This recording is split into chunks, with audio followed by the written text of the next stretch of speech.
ಎಷ್ಟೇ ಪೂಜೆ ಮಾಡಿದ್ರೂ ಕಷ್ಟ ತೀರ್ತಿಲ್ವಾ? ಹಾಗಿದ್ರೆ ನೀವು ಮಾಡ್ತಿರೋ ಈ ಒಂದು ಸಣ್ಣ ತಪ್ಪು ಸರಿಪಡಿಸಿಕೊಳ್ಳಿ. ಆಮೇಲೆ ನೋಡಿ ಅದೃಷ್ಟ ಅಂದ್ರೆ ಏನು ಅಂತ. ಎಷ್ಟೇ ಪೂಜೆ ಪುನಸ್ಕಾರ ಮಾಡಿದ್ರೂ ಕಷ್ಟಗಳು ತೀರ್ತಿಲ್ವಾ? ಹಾಗಿದ್ರೆ ಕೊನೆಯದಾಗಿ ಈ ಪ್ರಯತ್ನ ಮಾಡಿ ನೋಡಿ, ಅದೃಷ್ಟ ಖಂಡಿತ ನಿಮ್ಮ ಮನೆ ಬಾಗಿಲು ತಟ್ಟುತ್ತೆ. ಹಲವು ಹರಕೆ ಹೊತ್ತು ವ್ರತಗಳ ಮಾಡಿ ಗುಡಿ ಮೆಟ್ಟಿಲು ಸವೆಸಿದ್ರು. ಬಾಳಲ್ಲಿ ಇನ್ನೂ ಕತ್ತಲೆ ತುಂಬಿದೆಯಾ? ಬೆಳಕು ಕಾಣಿಸ್ತಿಲ್ವಾ? ಅಸಲು ದೇವ್ರು ಇದ್ದಾನಾ? ನನ್ನ ಅಳು ಅವನಿಗೆ ಕೇಳಿಸ್ತಿಲ್ವಾ ಅಂತ ಪ್ರತಿ ಕ್ಷಣ ನಿರಾಶೆ, ಬೇಸರದಿಂದ ಕುಗ್ಗಿ ಹೋಗ್ತಿದ್ದೀರಾ?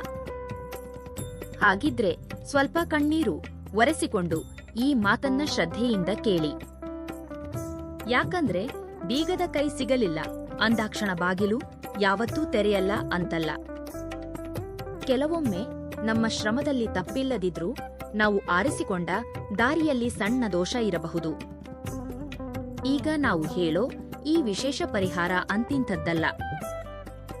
ಇದು ಕೇವಲ ಒಂದು ಪೂಜೆಯಲ್ಲ, ಇನ್ನು ನನ್ನ ಕೈಲಿ ಆಗಲ್ಲ ಅಂತ ಆಸೆ ಬಿಟ್ಟ ನೂರಾರು ಜನರ ಬಾಳಲ್ಲಿ ಮತ್ತೆ ಹೊಸ ಆಸೆ ಚಿಗುರಿಸಿದ ಸಂಜೀವಿನಿ ಇದು. ನಿಮ್ಮ ಕಷ್ಟ ಎಷ್ಟೇ ಬೆಟ್ಟದಷ್ಟಿರಲಿ, ತಿಂಗಳು ಮುಗಿಯೋದ್ರೊಳಗೆ ನಿಮ್ಮ ಹಣೆಬರಹ ಬದಲಿಸೋ ಶಕ್ತಿ ಈ ಪುಟ್ಟ ಪರಿಹಾರಕ್ಕಿದೆ. ಅಷ್ಟಕ್ಕೂ ಆ ಜ್ಯೋತಿಷ್ಯದ ರಹಸ್ಯ ಏನು ಅಂತ ತಡ ಮಾಡದೆ ತಿಳಿಯೋಣ ಬನ್ನಿ. ಶಾಸ್ತ್ರಗಳ ಪ್ರಕಾರ ನಿಮ್ಮ ಮನೆತನಕ್ಕೆ ಪಿತೃದೋಷ ಅಂಟಿದ್ರೆ ನೀವು ಎಷ್ಟೇ ಪೂಜೆ ಪುಣ್ಯ ಮಾಡಿದ್ರೂ ಫಲ ಸಿಗಲ್ಲ. ಇದು ಯಾರಿಗೂ ತಿಳಿಯದ ಕಹಿ ಸತ್ಯ.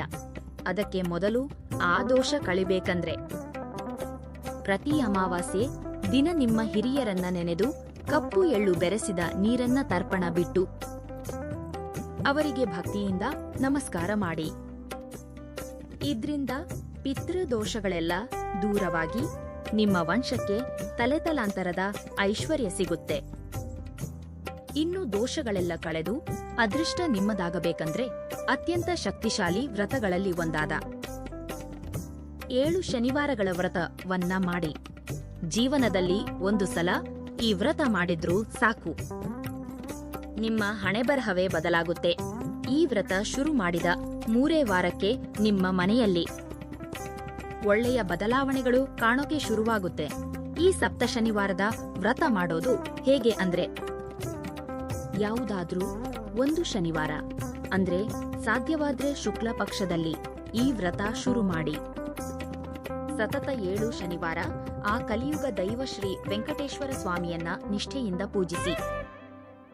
ಮೊದಲ ಶನಿವಾರ ಬೆಳ್ಳಂಬೆಳಗ್ಗೆ ಎದ್ದು ಸ್ನಾನ ಮಾಡಿ ಮನೆ ಪೂಜೆ ರೂಮನ್ನ ಶುಚಿಗೊಳಿಸಿ. ಸ್ವಾಮಿಯ ಫೋಟೋ ಮುಂದೆ 7 ಮಣ್ಣಿನ ಹಣತೆಗಳಲ್ಲಿ ದೀಪ ಹಚ್ಚಿ. ಒಂದೊಂದು ದೀಪಕ್ಕೆ 7 ಬತ್ತಿ ಹಾಕಿ ಎಳ್ಳೆಣ್ಣೆ ಅಥವಾ ಹಸುವಿನ ತುಪ್ಪದಿಂದ ದೀಪಾರಾಧನೆ ಮಾಡಿ. ಸ್ವಾಮಿಗೆ ಇಷ್ಟವಾದ ತುಳಸಿ ದಳಗಳಿಂದ ಓಂ ನಮೋ ವೆಂಕಟೇಶಾಯ ಅಂತ 108 ಬಾರಿ ಜಪಿಸಿ ಪೂಜೆ ಮಾಡಿ. ನೈವೇದ್ಯಕ್ಕೆ ಬೆಲ್ಲ ಬೆರೆಸಿದ ಹೆಸರುಬೇಳೆ, ಪಾನಕ ಅಥವಾ ಹಣ್ಣುಗಳನ್ನ ಅರ್ಪಿಸಿ. ಈಗ ಅತಿ ಮುಖ್ಯವಾದ ಕೆಲಸ ಅಂದ್ರೆ ಮುಡಿಪು ಕಟ್ಟುವುದು. ಪೂಜೆ ರೂಮಲ್ಲಿ ಸ್ವಾಮಿಯ ಮುಂದೆ ಕುಳಿತು ಒಂದು ಹೊಸ ಹಳದಿ ಬಟ್ಟೆಯಲ್ಲಿ ಸ್ವಲ್ಪ ಪಚ್ಚ ಕರ್ಪೂರ, 2 ತುಳಸಿ ಎಲೆ, ಅರಿಶಿಂ ಕುಂಕುಮ, ಸ್ವಲ್ಪ ಅಕ್ಷತೆ ಹಾಗೆ 7 ಬೆಟ್ಟದ ಒಡೆಯನ ನೆನಪಿಗಾಗಿ 7 ರೂಪಾಯಿ ನಾಣ್ಯ ಹಾಕಿ 3 ಗಂಟು ಹಾಕಿ ನಿಮ್ಮ ಆಸೆಗಳೆಲ್ಲ ಈಡೇರಲಿ ಅಂತ ಸ್ವಾಮಿಯಲ್ಲಿ ಬೇಡುತ್ತಾ ಈ ಮುಡಿಪು ಕಟ್ಟಬೇಕು. ಈ ಮುಡಿಪನ್ನ ಪೂಜೆ ರೂಮಲ್ಲೇ ಸ್ವಾಮಿಯ ಪಾದದ ಹತ್ತಿರ ಇಟ್ಟು 7 ಶನಿವಾರ ಅಲ್ಲಾಡಿಸದೆ ದೀಪ ಹಚ್ಚಿ. 7 ಶನಿವಾರ ಮುಗಿದ ಮೇಲೆ 8ನೇ ಶನಿವಾರ ಆ ಮುಡಿಪನ್ನ ತೆಗೆದು ನಿಮ್ಮ ಹತ್ತಿರದ ವೆಂಕಟೇಶ್ವರ ಸ್ವಾಮಿ ದೇವಸ್ಥಾನಕ್ಕೆ ಹೋಗಿ ಆ ಮುಡಿಪಿನ ಜೊತೆಗೆ ನಿಮ್ಗೆ ಶಕ್ತಿ ಇರುವಷ್ಟು ದಕ್ಷಿಣೆ ಸೇರಿಸಿ ಹುಂಡಿಗೆ ಹಾಕಿ. ಹೀಗೆ ತುಂಬಾನೇ ಸರಳವಾಗಿ ಯಾರು ಬೇಕಾದ್ರೂ ಈ ವ್ರತ ಮಾಡಬಹುದು. ಆದ್ರೆ ನೆನಪಿಡಿ, ಈ ವ್ರತ ಮಾಡೋ 7 ಶನಿವಾರಗಳು ಅಪ್ಪಿತಪ್ಪಿಯೂ ಮಾಂಸ ತಿನ್ನಬಾರದು, ಕುಡಿತದ ಸಹವಾಸ ಮಾಡಬಾರದು. ಹೆಣ್ಣು ಮಕ್ಕಳಿಗೆ ಮಧ್ಯದಲ್ಲಿ ತಿಂಗಳ ಪದ್ಧತಿ ಪೀರಿಯಡ್ಸ್ ಬಂದ್ರೆ ಆ ವಾರ ಬಿಟ್ಟು ಮುಂದಿನ ವಾರದಿಂದ ಮುಂದುವರಿಸಬಹುದು.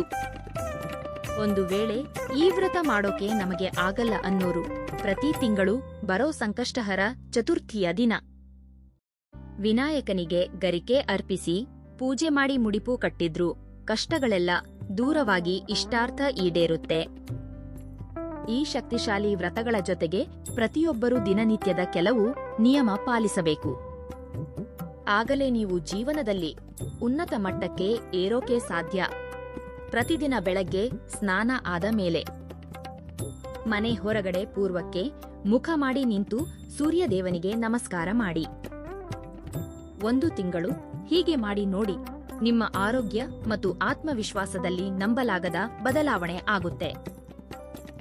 ಇನ್ನು ನಿಮ್ಮ ಮನೆಗೆ ಮಹಾಲಕ್ಷ್ಮಿ ಬರಬೇಕಂದ್ರೆ ಮನೆಯ ಹೆಣ್ಣು ಮಕ್ಕಳು ಬ್ರಾಹ್ಮಿ ಮುಹೂರ್ತದಲ್ಲಿ ಅಂದ್ರೆ ಸೂರ್ಯ ಹುಟ್ಟೋ ಮುನ್ನವೇ ಎದ್ದು ಮನೆ ಮುಂದೆ ಕಸ ಗುಡಿಸಿ ಹೊಸ್ತಿಲಿಗೆ ಅರಿಶಿನ ಹಚ್ಚಿ ಅರಿಶಿನದ ನೀರು ಪ್ರೋಕ್ಷಣೆ ಮಾಡಿ ಸುಂದರವಾದ ರಂಗೋಲಿ ಹಾಕಿ. ಹೀಗೆ ದಿನ ಮಾಡ್ತಿದ್ರೆ ಲಕ್ಷ್ಮೀದೇವಿ ಸಂತೋಷದಿಂದ ನಿಮ್ಮ ಮನೆಗೆ ಬರ್ತಾಳೆ. ಹಣವನ್ನ ಆಕರ್ಷಿಸೋ ಶಕ್ತಿ ಇರೋ ಗಿಡಗಳಲ್ಲಿ ಮನಿ ಪ್ಲಾಂಟ್ ಕೂಡ ಒಂದು. ನಿಮ್ಮ ಮನೆಯ ಆಗ್ನೇಯ ದಿಕ್ಕಿನಲ್ಲಿ ಮನಿ ಪ್ಲಾಂಟ್ ಇದ್ರೆ ಸಾಕು, ಹಣದ ಹೊಳೆಯೇ ಹರಿಯುತ್ತೆ. ಆದ್ರೆ ಮನಿ ಪ್ಲಾಂಟ್ಗೆ ನೀರು ಹಾಕುವಾಗ ಅದಕ್ಕೆ ಸ್ವಲ್ಪ ಹಸಿ ಹಾಲು ಬೆರೆಸಿ ಹಾಕಿದ್ರೆ ಅದು ಅಯಸ್ಕಾಂತದಂತೆ ಸಂಪತ್ತನ್ನ ಎಳೆದು ತರುತ್ತೆ. ಹಾಗೆಯೇ ನಿಮ್ಮ ಬೀರುವಿನಲ್ಲಿ ಹಣ ಇಡೋ ಜಾಗದಲ್ಲಿ ಒಂದು ಸಣ್ಣ ಕನ್ನಡಿ ಚೂರು ಇಡಿ. ಆ ಕನ್ನಡಿಯಲ್ಲಿ ನೀವು ಇಟ್ಟ ಹಣದ ಬಿಂಬ ಕಂಡ್ರೆ ವಾಸ್ತು ಪ್ರಕಾರ ನಿಮ್ಮ ಸಂಪತ್ತು ಡಬಲ್ ಆಗುತ್ತೆ. ಗೋಮಾತೆಯಲ್ಲಿ 33 ಕೋಟಿ ದೇವತೆಗಳು ಇರೋದ್ರಿಂದ ಸಾಕ್ಷಾತ್ ಲಕ್ಷ್ಮಿ ಸ್ವರೂಪದ ಹಸುವನ್ನ ಪೂಜಿಸಿದ್ರೆ ಕಷ್ಟಗಳೆಲ್ಲ ಕೂಡಲೇ ಮರೆಯಾಗುತ್ತೆ. ಸಾಧ್ಯವಾದ್ರೆ ಹಸುವಿಗೆ ಬಾಳೆಹಣ್ಣು ಅಥವಾ ನೆನೆಸಿದ ಕಡಲೆಕಾಳು ತಿನ್ನಿಸಿ. ನಿಮ್ಮ ಕುಟುಂಬಕ್ಕೆ ತುಂಬಾನೇ ಒಳ್ಳೆಯದಾಗುತ್ತೆ. ಹಣವನ್ನ ವಿಪರೀತವಾಗಿ ಸೆಳೆಯೋ ಯಂತ್ರಗಳಲ್ಲಿ ಕುಬೇರ ಯಂತ್ರ ಒಂದು. ಹಾಗಾಗಿ ಒಂದು ಸಣ್ಣ ಕುಬೇರ ಯಂತ್ರ ಅಥವಾ ಶ್ರೀಚಕ್ರ ತಂದು ಬೀರುವಿನಲ್ಲಿ ಇಟ್ಟುಕೊಳ್ಳಿ. ನಿಮ್ಮ ಮನೆಯ ಆದಾಯ ನೀವು ಊಹಿಸದಷ್ಟು ಹೆಚ್ಚಾಗುತ್ತೆ. ಹಾಗೆಯೇ ಪ್ರತಿಯೊಬ್ಬರ ಮನೆ ಮುಂದೆ ಖಂಡಿತವಾಗಿ ಕುಂಬಳಕಾಯಿ ಇರಲೇಬೇಕು. ಅಮಾವಾಸ್ಯೆ ಅಥವಾ ಪೂರ್ಣಿಮೆ ದಿನ ಒಂದು ಬೂದು ಕುಂಬಳಕಾಯಿ ತಂದು ಅದಕ್ಕೆ ಅರಿಶಿನ ಹಚ್ಚಿ ಕುಂಕುಮದ ಬೊಟ್ಟು ಇಟ್ಟು ಮನೆ ಬಾಗಿಲಿಗೆ ಕಟ್ಟಿ. ಇದು ಕೆಟ್ಟ ದೃಷ್ಟಿಯನ್ನ ಹೀರಿಕೊಂಡು ಮನೆಯಲ್ಲಿ ಸುಖ ಸಂತೋಷ ತುಂಬುವಂತೆ ಮಾಡುತ್ತೆ. ಕೊನೆಯದಾಗಿ ಲಕ್ಷ್ಮಿಗೆ ಅತಿ ಪ್ರಿಯವಾದ ವಸ್ತುಗಳಲ್ಲಿ ಕಲ್ಲುಪ್ಪು 1 ವಾರಕ್ಕೆ ಒಮ್ಮೆ, ಅದರಲ್ಲೂ ಮಂಗಳವಾರ ಅಥವಾ ಶುಕ್ರವಾರ ಸ್ನಾನ ಮಾಡುವಾಗ ನೀರಿಗೆ ಸ್ವಲ್ಪ ಕಲ್ಲುಪ್ಪು ಹಾಕಿಕೊಂಡು ಸ್ನಾನ ಮಾಡಿ. ಇದ್ರಿಂದ ಎಂಥದ್ದೇ ಕೆಟ್ಟ ದೃಷ್ಟಿ ಇದ್ರೂ ತಕ್ಷಣ ಮಾಯವಾಗಿ ನಿಮ್ಮ ಜಾತಕದಲ್ಲಿ ಅದೃಷ್ಟ ಹೆಚ್ಚುತ್ತೆ. ನಮ್ಮಲ್ಲಿ ತುಂಬಾ ಜನ ಹೆಣ್ಣು ಮಕ್ಕಳು ಬೆಳಗ್ಗೆ ತುಳಸಿ ಪೂಜೆ ಮಾಡ್ತಾರೆ. ಆದ್ರೆ ಬೆಳಗ್ಗೆ ಮಾಡೋದಕ್ಕಿಂತ ಸಂಜೆ ವೇಳೆ ತುಳಸಿ ಕಟ್ಟೆ ಹತ್ತಿರ ದೀಪ ಹಚ್ಚಿದ್ರೆ ಡಬಲ್ ಪುಣ್ಯ ಸಿಗುತ್ತೆ. ಯಾಕಂದ್ರೆ ಆ ಸಮಯದಲ್ಲಿ ಲಕ್ಷ್ಮೀ ದೇವಿ ಸಂಚರಿಸುತ್ತಾಳೆ. ಹಾಗೆಯೇ ತುಂಬಾ ಜನ ಯಾವಾಗ ಬೇಕಾದ್ರೂ ದೀಪ ಹಚ್ಚುತ್ತಾರೆ. ಆದ್ರೆ ಬ್ರಾಹ್ಮಿ ಮುಹೂರ್ತದಲ್ಲಿ ಅಂದ್ರೆ ಬೆಳಗ್ಗೆ 4:30 ರಿಂದ 6 ಗಂಟೆಯೊಳಗೆ ದೀಪ ಹಚ್ಚಿದ್ರೆ ಆ ಸಮಯದ ಪ್ರಶಾಂತತೆಯಿಂದ ನಿಮ್ಮ ಪೂಜೆ ನೇರವಾಗಿ ದೇವರನ್ನ ತಲುಪುತ್ತೆ. ಪ್ರತಿದಿನ ಆಗದಿದ್ರೂ ವಾರಕ್ಕೆ ಒಮ್ಮೆ ಈ ಸಮಯದಲ್ಲಿ ದೀಪ ಹಚ್ಚೋದನ್ನ ರೂಢಿ ಮಾಡಿಕೊಳ್ಳಿ. 1000 ಪಟ್ಟು ಪುಣ್ಯ ಫಲ ಸಿಗುತ್ತೆ.